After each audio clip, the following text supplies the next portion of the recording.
Paul Howes, thanks for your time. Now, you've described this Kurnell oil refinery as highly profitable for Caltex, but the company says otherwise. It says it has been suffering significant losses that will only continue unless it intervenes.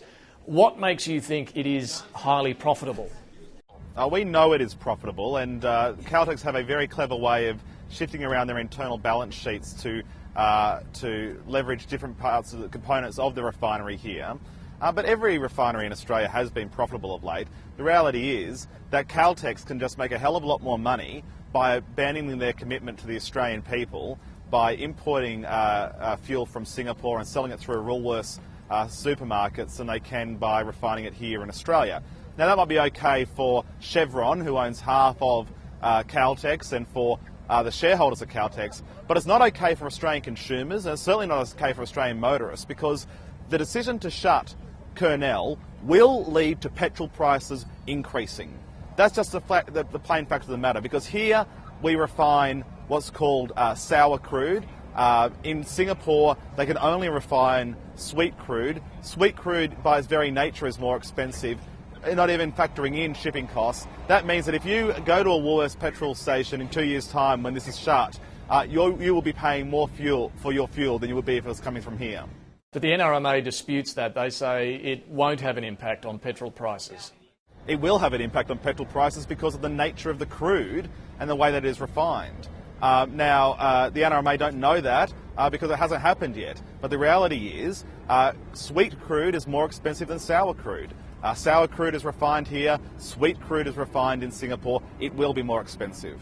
What sort of price increase do you expect?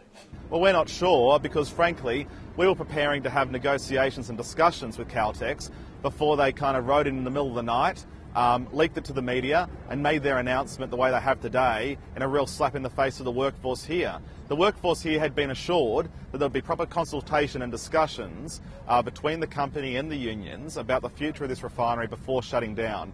The first we knew about it was when we saw it on Sky News this morning. But do you acknowledge Caltex's argument that the bigger, more efficient refineries in Asia are putting its Kurnell operation under pressure, and so is the Australian dollar, hurting it like other Australian manufacturers? No, this is a different nature. This is a different type of business. Now, yes, there are larger refineries in Asia, but let me ask you this question, David. If we are going to shut down our entire refining capability here in Australia, and let's say there is a civil disturbance in Southeast Asia, which means that the Singaporean government needs to keep fuel for their own domestic consumption, do you really believe that the Singaporean government are going to live up to obligations to export fuel, refined fuel, to here to Australia? Because if we shut down these facilities, and if there is ever, heaven forbid, a disturbance in the region immediately to our north, that means that our domestic fuel supplies could be at risk. And if you can't refine your own fuel, and if you don't have your own fuel supplies, that is what's called a national security risk. And that is what could happen if we continue to allow the major oil companies like Caltex to continually shut down their refineries. I mean, here in New South Wales, in the last 12 months, we have seen, under Barry O'Farrell's watch, 2 oil refineries shut. And in 24 months' time, if Caltex get away with this decision, we will have a scenario where there will not be any capacity to refine oil here in New South Wales. So if this is, as you say, a national security issue, what should the federal and state governments be doing today? Well, they should be meeting with Caltex. I mean, where is Barry O'Farrell? Why isn't he here meeting with Caltex saying, if you want to sell petrol in this state, you better refine petrol in this state? Where's the federal government? Why aren't we saying, if Chevron wants to have access to the world's largest and richest gas reserves in the form of the Gorgon project, why aren't we saying that, well, through your 50% subsidiary Caltex, you must refine that oil here as well? So we're not asking for complete dominance of the oil industry, but I am very concerned about Australia losing its ability to refine crude oil into fuel here in Australia. No other country in the world would let this happen. So anyone who sells fuel in Australia or mines our gas reserves should also, therefore, refine fuel in Australia?